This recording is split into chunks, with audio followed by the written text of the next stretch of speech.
It's ready? Okay, this is a interview at the Comfort Inn, Brooklyn, New York. It is the 20th of March, 2003, approximately 1:30 p.m. The interviewers are Mike Russert and Wayne Clark. Could you give me your full name, date of birth, and place of birth, please? Okay, my name is Augustine John DiFiore.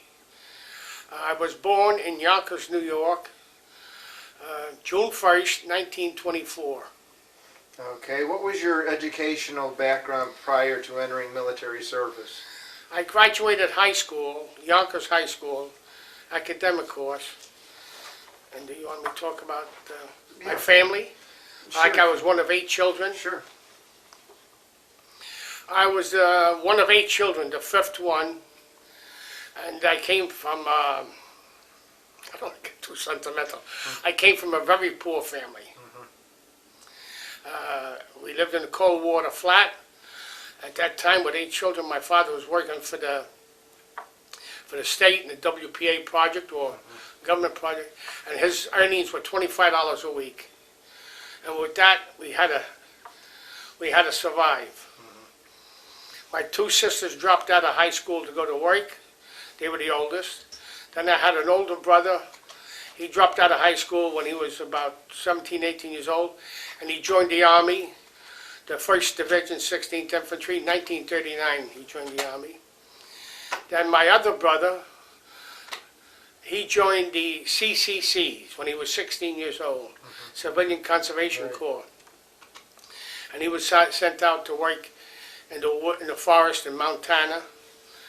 And then when I graduated high school at 18 years old, I tried to join the Coast Guard or the Air Force, but I was rejected because of my eyesight. So I found a job in a factory that made Army Signal Corps wire. It's 2 wires that are twisted and it's laid on the ground or trees or on poles, and the Army communicated on telephones. So I worked there till I was drafted in the Army.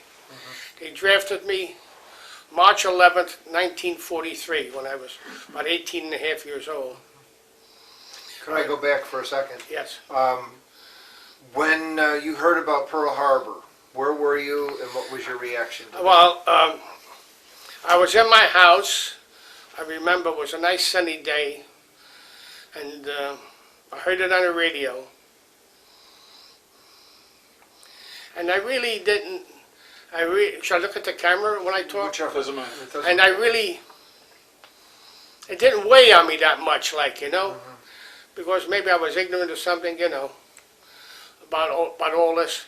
But then, as the days went by, I seen everybody was getting excited, and most of the guys, and they were joining the services. Who was joining the Army, the Navy, Marine Corps, young guys.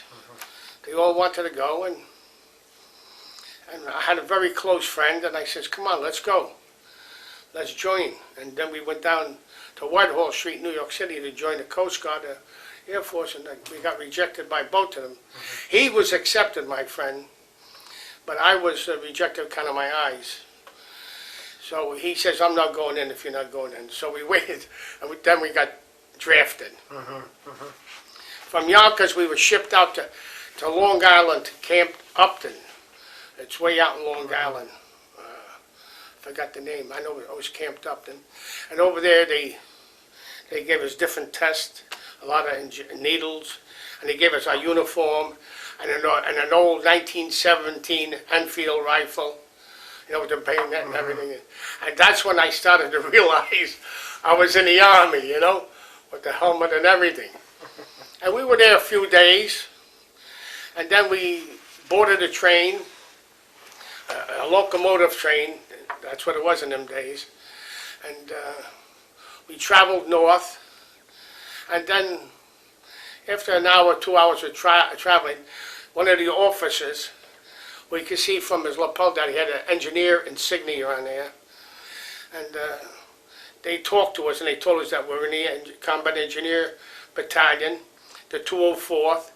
And we're going up to Fort Devens, Massachusetts for our basic training. And that's where we were for I was anyway. We did 3 months of basic training there. I was a squad leader. I really loved it. I was a kid. I was very strong. I could run. I was up in the front with the captain all the time, you know, on the hikes and all that. I ate it all up, especially the food, because there wasn't much food in my house. We only got one dish of food, and that was it. Most of the time we went to the bed, we were hungry. So I really enjoyed what I was doing in the Army. And I did good. I was squad sergeant for the 3 months, and then after we were inspected, and they said you need another 3 months of training, the battalion. So we stood there another 3 months. When I finished the 6 months of basic training, my platoon officer, my lieutenant, came to me and says, "John," he says, "we see by your records that I think I had 120 or something. That's like your IQ. The Army had a special name for it."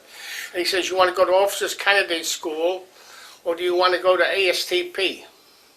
So I said, "What's ASTP?" He says, "It's a college course, engineering course, 2.5-year course." So I said, "Boy."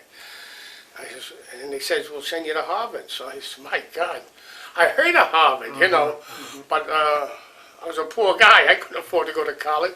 So I jumped on it. I said, "I'll go." And I went there and I met all these young fellas. A lot of guys were older than me and much, much smarter than me, you know, older. So we had a great time at Harvard. My roommate, we lived in a suite, like 3 or 4 bedrooms, 2 guys in a bedroom. And then we had our study room, center. And one of our roommates was a guy named Hal Holbrook, a kid, 19 years old. You ever heard of him, the actor? Yes. Well, he was very, let's say nobody liked him. He walked straight as a pole, and he was like very, I don't know what to say, like... Arrogant? Well, a little bit like that, yeah. I know what I was going to say. I was going to say something, but I don't want to say no dirty word or something, you know. He thought, like, you couldn't touch him, like. But I got to be good friends with him. I think I was the only guy that was his friend. And his parents, he came from Ohio. His parents were divorced. And he had a grandmother that lived near Boston. And we were always broke, because we used to go out with the girls from Radcliffe or Wellesley or Sergeant's Teachers College, you know, on Friday, Saturday night. And we danced around a little bit like that, but we couldn't go for much money. We didn't have no money. We were only making $50 a month. And we had to pay the cleaner bill, you know, the cleaners to do our uniforms. We had to be clean and neat all the time. But we did go. He used to call up his grandmother. And we used to meet her in Boston, and she'd take us out to dinner. I don't know, she must have gave him a few dollars. And I remember one time we went to the Boston Symphony Hall. I thought it was boring, but I guess we made it through. There was things like that. And after 9 months, the invasion of France was in the future there on the planning board, and they needed replacements.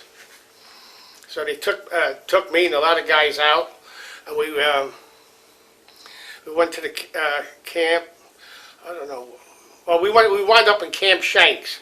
That's the embarkation camp in New Jersey. From there, you get all your equipment and everything like that, and they put you on a train. They take you down to Jersey City. You get on the ferry, you cross the river, and you get on the boat. The troop ship was the U.S. George Washington. And we left, and we were in a 75-ship convoy. It took us 14 days to get to Liverpool. And when we got to Liverpool, we took a train to Chester. That's up in Cheshire County. It's a little north. And we trained up there, marched around and stuff like that. Then we got shipped down to Winchester when they had the invasion. The Winchester is where all the paratroopers were. After they moved out, we moved in. And then from Winchester, they shipped us down to Southampton. And we waited a day or two to get on the ship. It wasn't a big ship, it was an English infantry ship, carried maybe 1,000 or so men. And it took us a couple of days to cross the channel.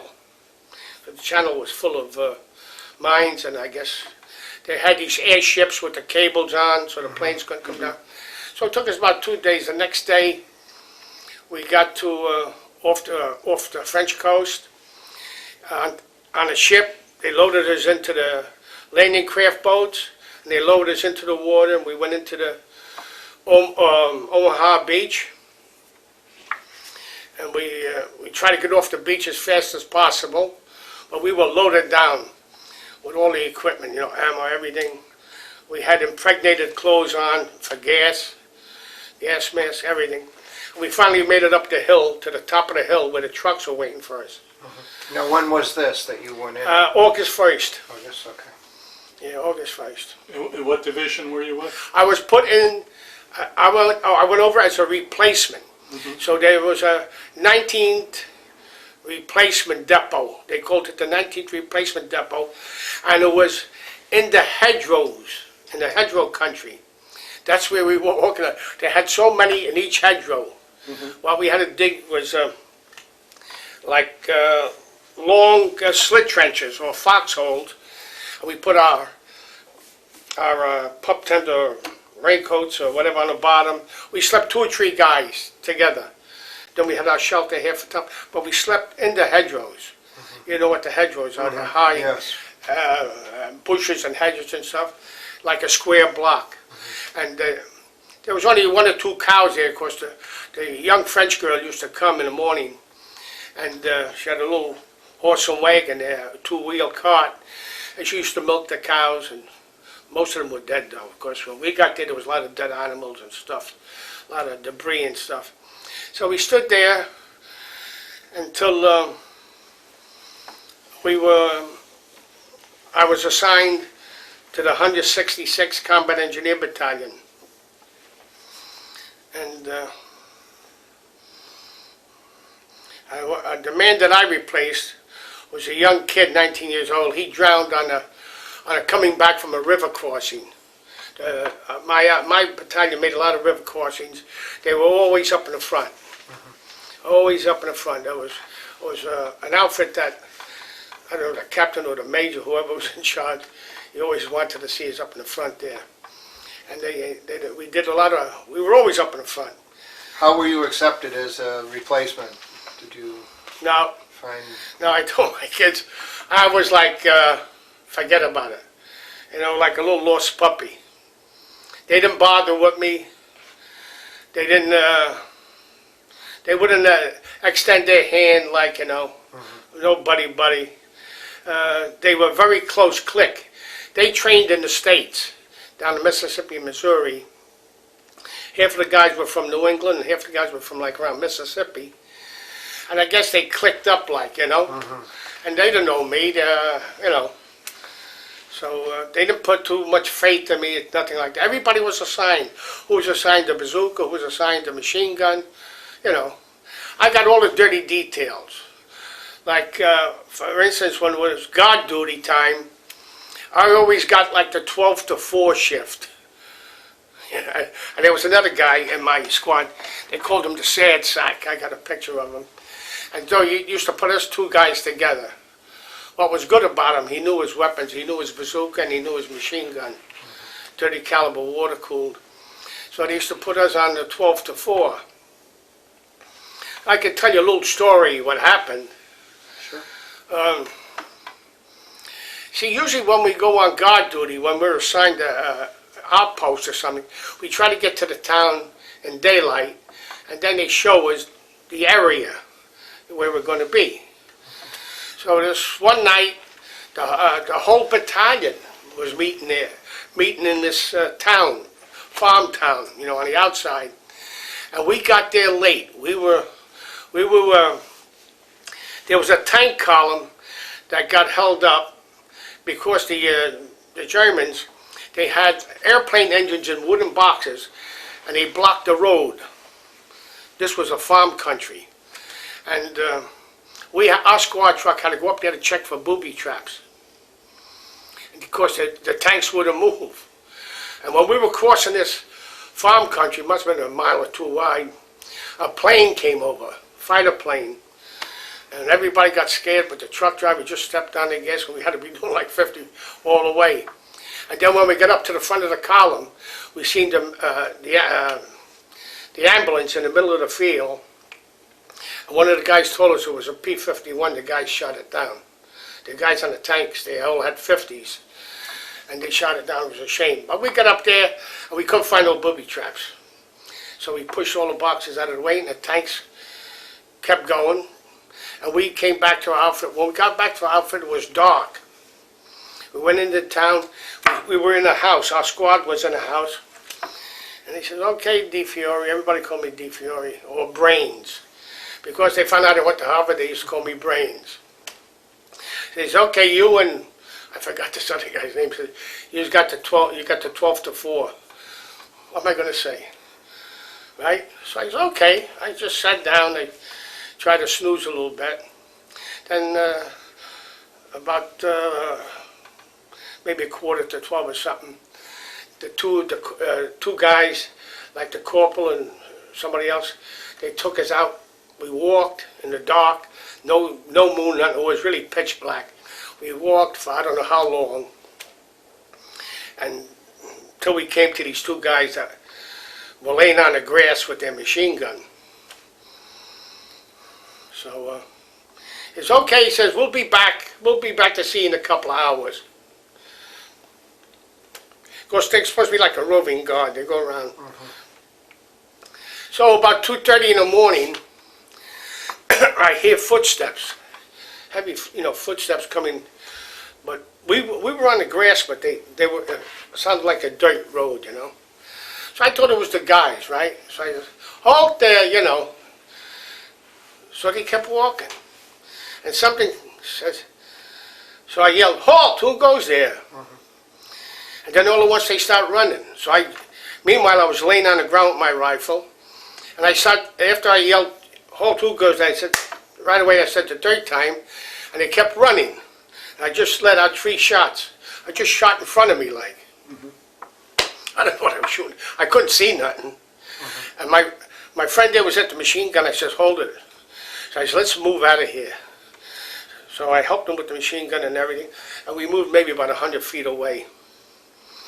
And we waited, and nobody came. Then about 4:30 in the morning, we hear the guys coming. And I told the guys, where the hell you been? You didn't hear shooting?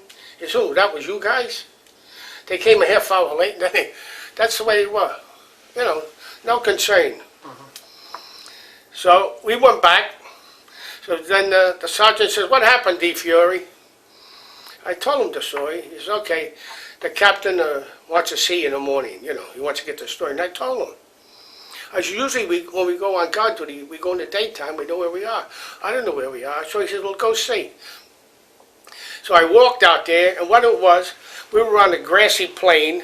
Then about 10 feet below us was like a wagon road. And then to the left of that was the whole battalion, all our trucks and vehicles and everything.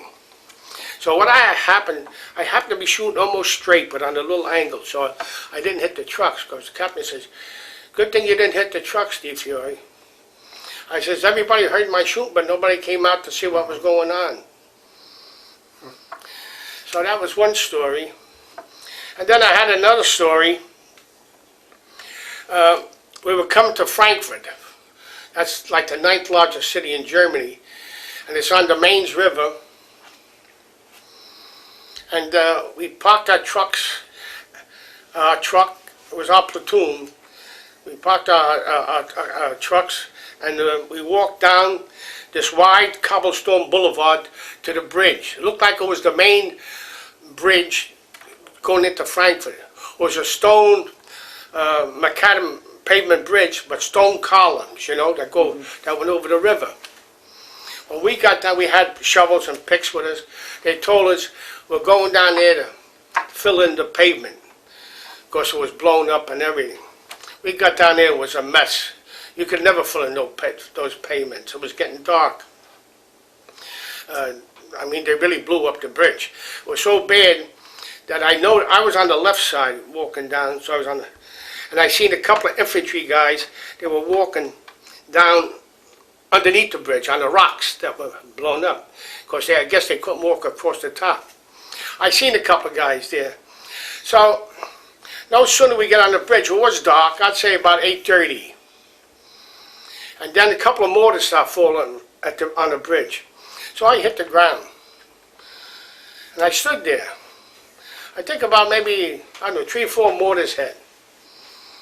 I didn't hear no noise, no nothing. I just laid still. So I looked around, I didn't see nobody. So I got up and I didn't see nobody. So my rifle was there, so I picked up my Garand rifle and I started running back the way we came. I ran across the opening of the bridge until I came to the sidewalk, and I got on the sidewalk. But meanwhile, the Germans, they must have somebody. There was a big apartment house up the block on the corner. They must have had somebody there, and the Germans start shooting 88 artillery armor-piercing rounds, steel rounds, because as I was running on the sidewalk, these rounds were just ricocheting and skimming off the cobblestone streets, slamming into the buildings. You can't believe it. And I didn't count, but there must have been at least a dozen of them. But I just kept running. Something told me to keep running. So I got halfway down the block, and I heard heavy footsteps behind me. I turned around, there was 2 German soldiers. They had their hands up in the air. And right away I seen that they didn't have their steel helmets on. Usually when a German gives up, they take off their steel helmet and everything else. And they were yelling, "Better, better," like please, please. So I just turned around and something told me, just keep running. So I ran for maybe about another 100-something feet, and that was the corner of the building, the big apartment house. I ran around there and I ran about another 100 feet to the end of the building, and there was a driveway. My platoon sergeant was there. And he says, "DiFiore, where the hell have you been?" So, what can I say? I says, "Nobody told me to get out, you know, let's go." So he said, "Okay, the guys they're down in the basement. Go down the driveway, they're down in the basement." So then these 2 Germans come right up behind me. He says, "Where the hell did you get them?" I says, "They followed me." He said, "We ain't taking no prisoners." So with that I said, "F you." I don't know, can I say that? Sure. And I ran down the driveway, and the Germans, I guess they must have sent something. Them guys were about, I'd say the Germans were at least 40, 45 years old. They weren't kids, you know. So they followed me, and I ran down the steps into the basement, and all the guys were there. It was a dark basement. All there was maybe a couple of flashlights and some candles. And as soon as they seen the 2 German soldiers, they got around them and they started searching them and everything like that. And I just walked away because they seemed to like to take control. So these were kind of guys that I couldn't tell them stop or whatever. You know, I just walked away. And my friend came to me and he says, "What happened?" I said, "What's the matter? Nobody told me, let's get out of here." You know, I didn't know what the hell to do. So then we walked around the basement and we rounded a corner. As soon as we rounded the corner, I seen a steel door. So nonchalantly, I just opened the door, and I looked in, and there was a big room. I'd say the room was at least 30 feet wide by about 40, 50 feet long, and there was all mattresses and people in there. Mostly, I guess, women and children or old people, because I heard a lot of like whimpering and crying, and the candles I seen. So right away, I closed the door. I didn't even enter it, like I just closed the door and I told my friend, "Don't tell the guys." Okay, I don't want to expand on that because I don't want to talk just catch myself. So that was it. So we stood there for about another hour or so, and then the sergeant says, "Let's go." And we walked a couple of miles up the road, out of the way of everything. Meanwhile, these cannons, these 88 armored piercing, they were really something. I don't know how, I still say it's a miracle. Well, anyway, we went up about a mile up the road and we slept in another house. The next day they drove us back again. It was a nice sunny day. They drove us back to the bridge. They said, okay, go back to work. No sooner we didn't even get to the bridge, they start shelling us again. Well, right on the left corner, on the side that I was a 3-story old brick building. It was an old pharmacy, old. And on the side of it was like a concrete grease pit. I don't know if you see them around. Like a car would go over it, and the mechanic would work underneath the ground. Yes, yeah. And then there was a little room underneath. So about a half a dozen of us, we ran down there. And the shelling lasted about an hour and 45 minutes. I timed it on my Longines wristwatch. My mother gave me that when I graduated high school. And after about an hour and 45 minutes, everything stopped. And we went outside. And there was our squad truck and the kitchen truck. They were blown up. So we waited, and the sergeant went to get a couple more trucks to take us out. And we got in the trucks, and we went up the road a couple of miles, and then we seen what the whole story was. A couple of miles up the road, I was in B Company. A Company was putting, of course, at that night, the previous night was putting up a Bailey Bridge across the Mains River. And the sergeant says, we were supposed to draw the fire while they put up the bridge. So we crossed the bridge into Frankfurt. And we went into where the railroad station was, and they told us to unload. We're going to fix the streets and stuff, but the cobblestones, my God, they were piled up high on the gutter and everything. And we weren't there maybe an hour or so, and he says, okay, load up again, we're moving out. That's why it was with Patton. He didn't let you rest, and we moved out. And What were some of your missions as a combat engineer unit? well, we made river crossings. We took the infantry across the rivers. There was one experience where we took the infantry across the river. We had plywood boats, 2 engineers, one in the front, one in the back, and you get about 10 to 12 infantrymen, get in the boat. They put their weapons down on the bottom of the boat, and you give them a paddle, and you tell them, paddle. No, you don't pick up your weapons when you're going across. You paddle across. So what happened is, across the Saar River, they got off, and they hit, the beach there was a nice sandy beach. They got off, and they start running. The first thing you know, the beach was loaded with telemines, bouncing betties, booby traps. They're string wires, and it seems it's like a big can full of old shrapnel and everything. It bounces up about 3 or 4 feet, and then explodes. Sometimes they were full of ball bearings or nail shrapnel, anything. And a lot of infantry guys were wounded, got hurt. But we came back. So we were on the other side, we heard them yelling for the medic. So my lieutenant, Fred K. Lawson, he says, come on, I need some volunteers. So the first squad, I was in the 3rd squad, the first squad says, we'll go with you. They took about 3 or 4 boats and he went across. Now the lieutenant, when he got on the beach,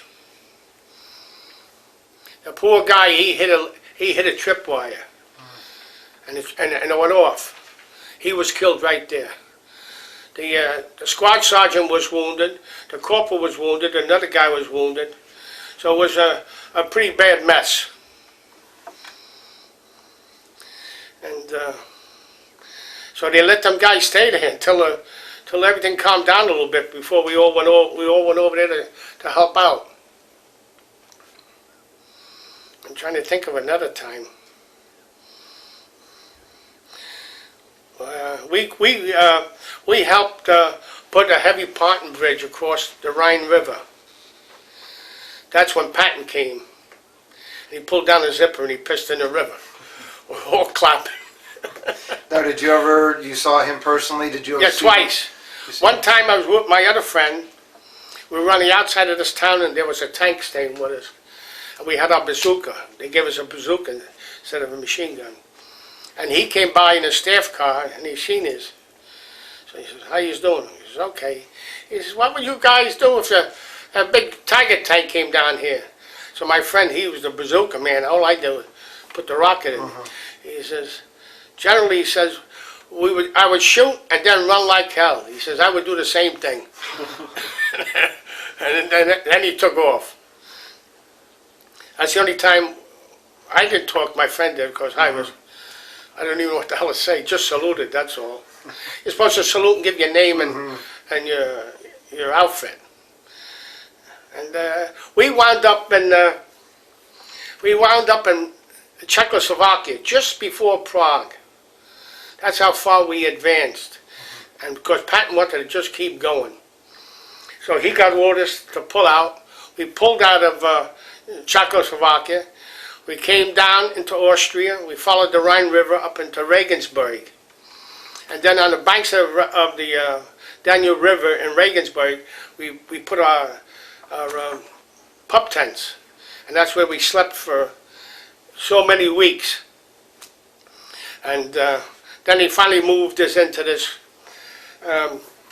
German cavalry artillery buildings. They were nice, two-story buildings with stables underneath, all stone and brick. And we lived there. This is when the war was over. And Patton had his headquarters right across the street from us.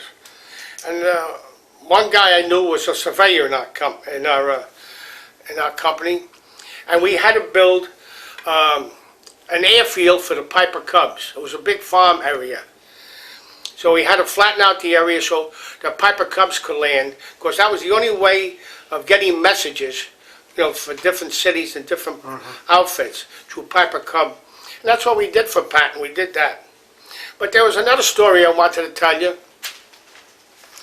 This was in Czechoslovakia, 2 days after the war ended. And we were in this little, I don't know, must have been a half a dozen houses. That's how small this little neighborhood was. But there was a work camp there, a stockade work camp, where they had these displaced persons like Polish or whoever they were. And they lived in the stockade, and they worked in the factories or on the field, wherever they worked. Well, anyway, me and my two friends were walking around, just looking around. I heard a lot of noise, talking, yelling, screaming. So I walked into the woods a little bit, and there was about 30 people there or so, grown-ups, yelling, screaming, and I seen this young German kid, about 16, 17 years old. They had him stripped down to his jockey pants, his shorts, just his jockey shorts. And they had a rope around his neck. They were going to hang him.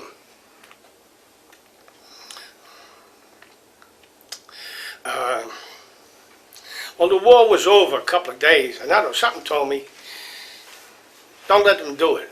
So I went over there, and I told them, like, nix, nix, nix. And they were pushing me away. I said, you can't do the war. I tried to explain to them the war was over. And they said, no, they must have said something. I couldn't understand them. So I called my friends, because they didn't want me to interfere. So my friends come over, and he said, what? I said, look, they're trying to hang the kid here. He said, let them hang the Nazi bastard, So I said, no, the war's over. And they were pushing me. So I said, help me, He said, okay. So I grabbed the kid's arm, I took the rope off his neck, and I dragged him with me, He was crying, the kid was crying. And I took him to where my lieutenant and sergeant were. And I said, here, they were trying to hang the kid in the woods. So my sergeant says, what the hell did you stop him for? That's the kind of guy I am. Yeah. I wasn't a killer. Were you aware of the concentration camps at all? No, I didn't see any. The only thing, I did see a couple of work camps where they lived. Matter of fact, I went into, one night we stopped and I went in to see, and what it was a barracks, a wooden barracks, a lot of wooden barracks, and they lived in there. there's no electric light, just that they were using candles, and they slept like two people in a bunk. Whoever it was, an old man or a young woman or anything, and it was like they had like potato sack covers full of straw. That was their, and it was like 2x4s. The bunk beds were made out of like 2x4s. They were like too high. They were, two stories high, whatever you call them. 2 layers high, the bunk beds. And they were very, very poor. They had nothing to eat, nothing. The guys were giving them cigarettes and everything like that. That's from what I seen at the stockade. Stockade. Then I was in another city where we came in, and the people, there was displaced people. They were going after the civilians, like hitting them and cursing at them and all that stuff. But we just kept going. We kept going. I don't know what else you want me to say. After the war, we were in Regensburg.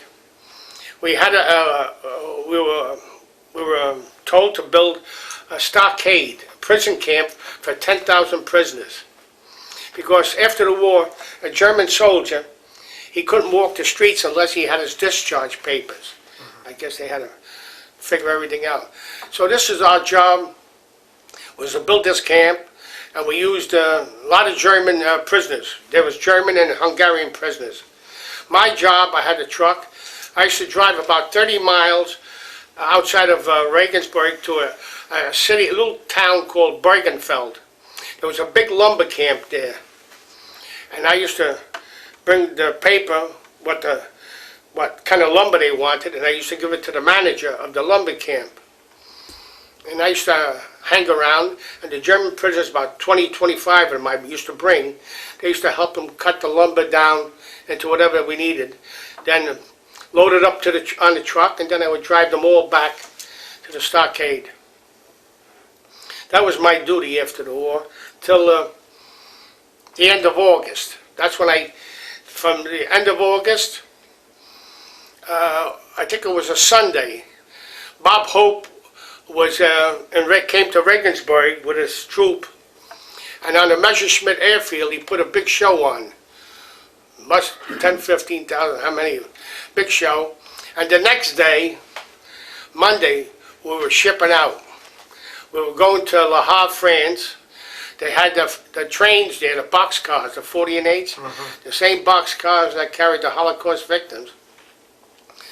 There was hardly any straw on the floor or nothing. They put us in there, and we, for 4 days and 3 nights, it took us to travel back to Le Havre, France, Camp Lucky Strike, where we got on a boat and came to Boston.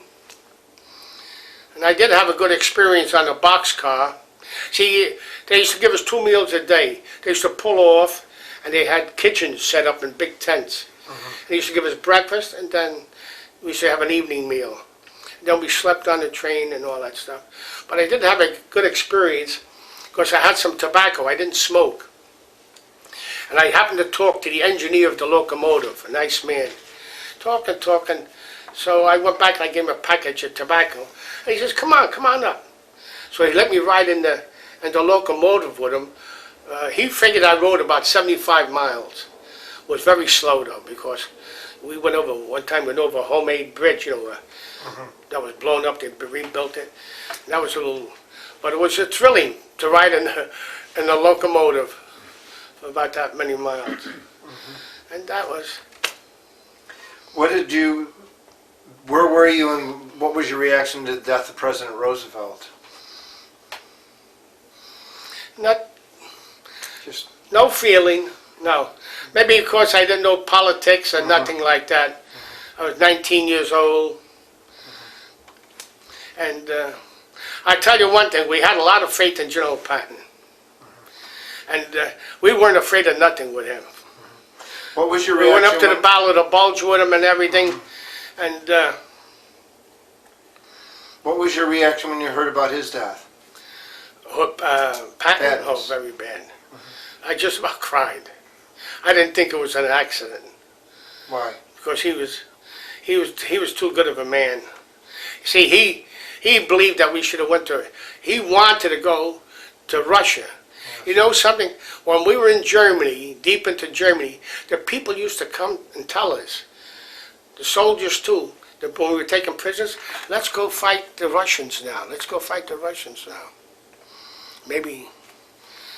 I mean, this was the thought. What the heck do I know? I was only a kid. I was just trying to stay alive, and I followed orders. I did whatever my sergeant told me. I was very obedient and disciplined. I didn't stray. Because these guys were really veterans, the guys that I were with, So I just had to toe the line, and I try to do the best I can. But we thought very highly of Patton, especially when he went up to the Bulge, because they were hurting up there bad. It was bad up there. Took us 2 days, more than 2 days, and all night traveling. We didn't stop for nothing. Freezing, the guys were freezing. They got, like the Jeep drivers and stuff, the truck drivers, they cut out the, we call them our sleeping bags, our fart sacks. They cut out the bottom. Don't forget we have full clothes on, our coats and everything. And we put that right over us. Because what could you do? You sit down and that's it. Did you have any winter gear? Just what we had. Just what we wore all the time. ODs. ODs was the uniform of the day. We had our boots, and we had our overcoat. So you had an overcoat? Yeah. Okay. That was it. And our steel helmet with the helmet liner in it. Some guys had the wool knit hats, but most of us didn't, I guess. The only thing is you had to watch your feet didn't get freeze, But you couldn't help it. We moved around a lot. Our job was to get sand and put sand on the roads, because the roads were very icy. Everything was slippery, the trucks, the tanks, everything. And then where it was muddy, when it started to get mud, we cut down trees and we filled up the roads with the timbers. So we traveled with the tanks, so yeah. Yeah, he knew what he was doing, Patton. That's one thing about Patton, we all knew. He knew. He didn't take a town until he had it. And he didn't go for casualties either. A lot of people said he didn't care. It was blood and guts. If he had an officer that gave him too many casualties, he would get rid of that officer. He really took care of his men. What about prisoners? Oh, prisoners, we had. Well, when the war was coming near an end, it was no big deal. They were giving up like hundreds and thousands of them. They were on their vehicles and our vehicles. All you see is like maybe 1 or 2 soldiers on the first truck, and then maybe hundreds or thousands of prisoners. They were giving up like that. You just sent them to the rear and... Yeah, that's wait all. them We on? just kept going, yeah. Hungarians, yeah. The Germans and Hungarians, yeah. They took care of them. We just kept going. Whoever took care of them, took care of them. Did you ever make use of the GI Bill when you returned? When I came back, I think they gave me $300 when I was discharged. So they had a club called the 5220 Club. That's my next question. So I went down to the office. There was jammed with guys. I waited my line. I waited my turn on line. And I happened to get this old woman. And she says, "What are you, a nice young fellow, you do coming here looking for money from the government? Why don't you go find a job or go to school and something?" I says, "Yes." I says, "I applied for college, but you see, I came from a very poor family. My mother never worked. She had 8 children, all in the house. My father, he worked welfare, and he worked in the shipyard during the war. And near the end of the war, he got hurt, so he was homebound. And my 2 sisters, they worked in a factory, I don't know, making some parachutes or whatever they were making. And then my 2 older brothers, they were in the service. One brother was married, and he left.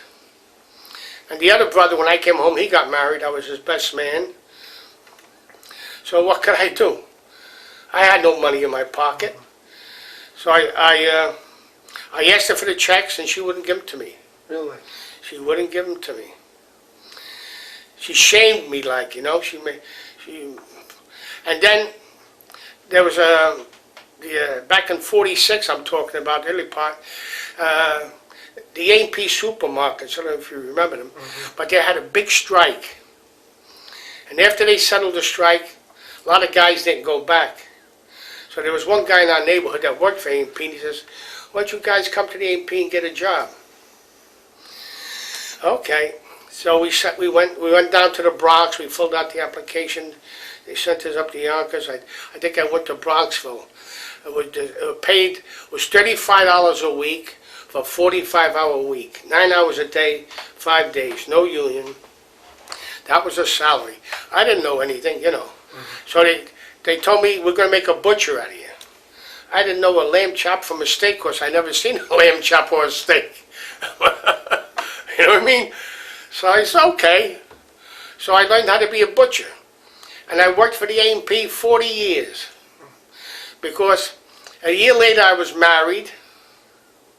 And about a year or so after that, I had my first child. I have 4 children, 3 girls and a boy and a son.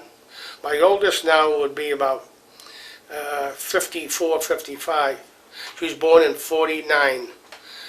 And I have 3 daughters and a son, and I have 9 grandchildren. So I worked there. I lived in my father-in-law's house when I was making $43 a week. I was giving him $43 a month rent. And I lived there for 10 years. I had 3 children there. And I think my wife saved about, my wife worked too. She did homework. She made umbrellas in the house with her sister and her mother. And we saved about $10,000 back in 1957. So there was some new homes built in my neighborhood. They were selling for $26,000. They couldn't sell them. Imagine in 1957. Beautiful brick, fully attached duplex.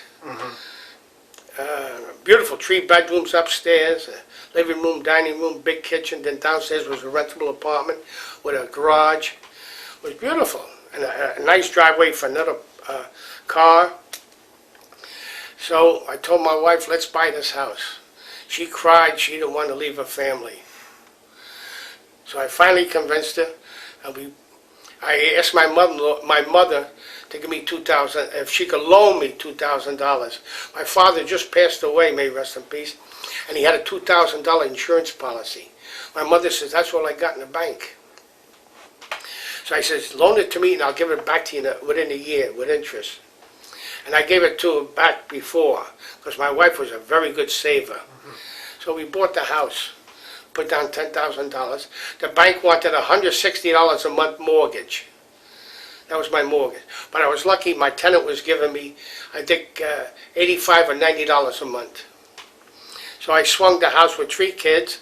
Then I had another child, 4 children. And I worked 40 years for A&P. And my wife worked all the time too. And you're still in the same house?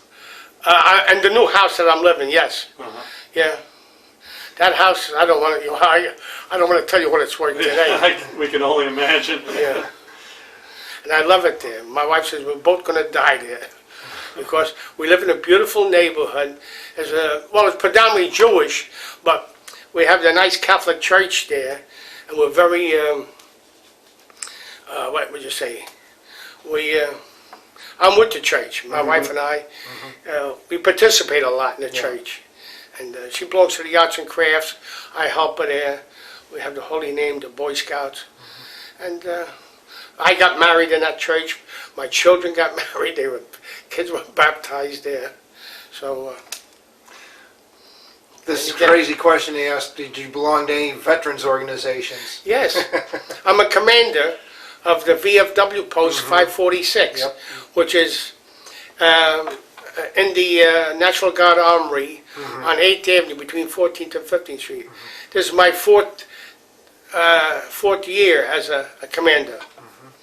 Did you ever do you ever keep contact with any of the men you served with at all?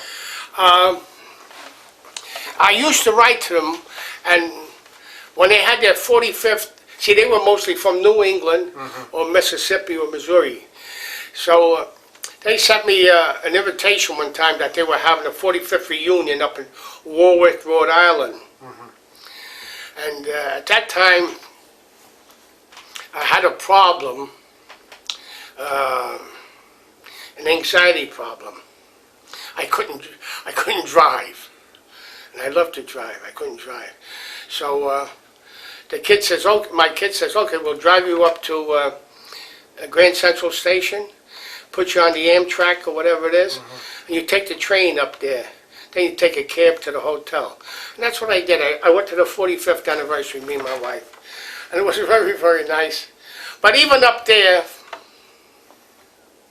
nobody put their arms around me and nothing like that, you know. It was just shake hands and like they didn't even talk to me.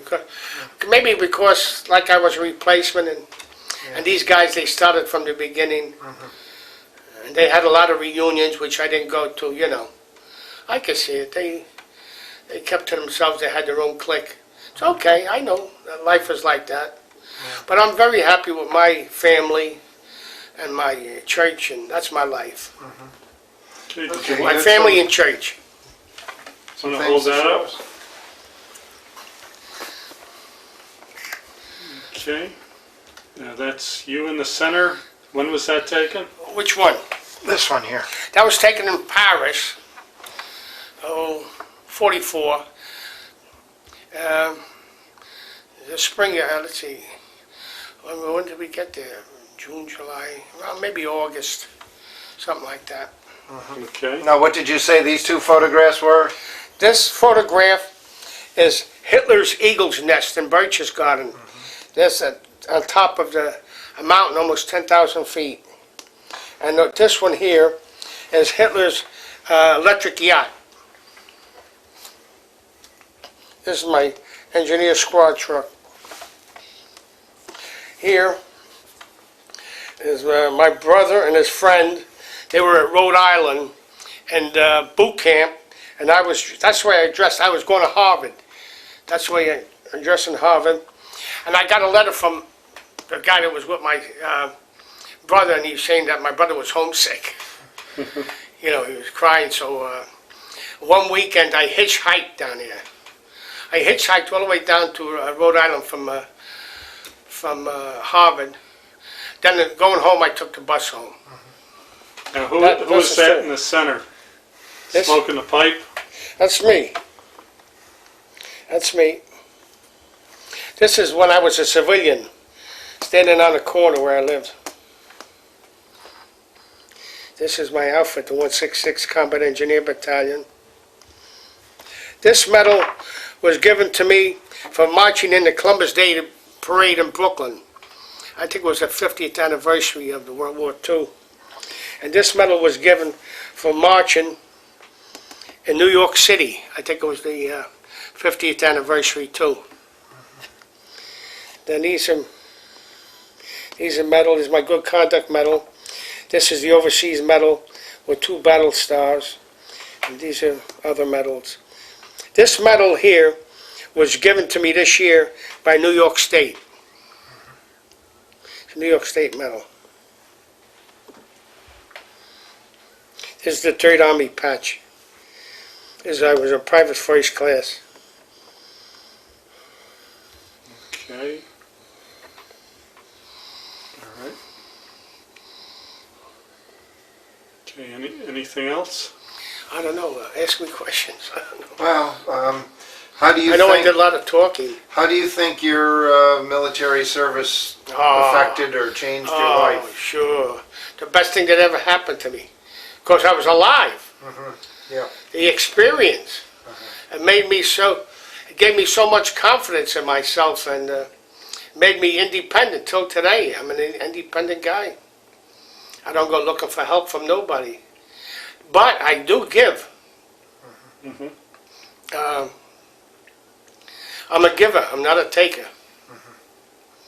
People that know me say that. Yeah, I'm happiest when I'm at the VA hospital. You know, as a volunteer. I see from your jacket that you, helping the veterans. Yeah, I just love going there and being with them. Been doing it for well over 30 years that's great. because they need help. Okay, well, thank you very much. Yes, thank you.